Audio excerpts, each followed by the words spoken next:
Welcome to Chillin' 101. We hope this video helps. In this video, I will explain how to change Toyota Tacoma brake pads. Before starting, gather your essential tools, including a jack stands, and a lug wrench. Always prioritize safety by working on a level surface with the parking brake engaged.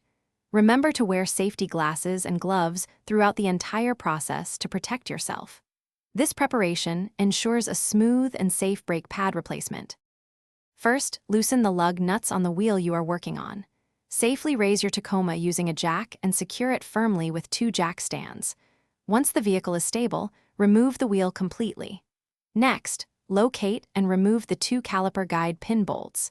Carefully slide the entire caliper assembly off the brake rotor and hang it securely to avoid stressing the brake line. Finally, remove the old brake pads from the caliper bracket. Now it is time for installation. Use a C-clamp to slowly compress the caliper piston back into its bore. This creates space for the new, thicker brake pads. Install any new shims and anti-rattle clips onto the caliper bracket. Carefully insert the new brake pads into their proper positions. Finally, slide the caliper back over the rotor and reinstall the 2 guide pin bolts, tightening them to the manufacturer's specified torque.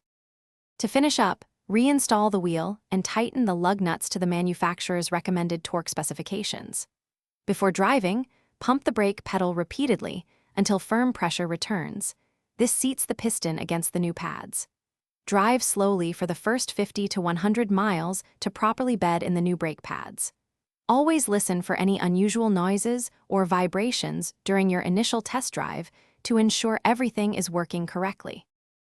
Thanks for watching. Consider subscribing if we helped you.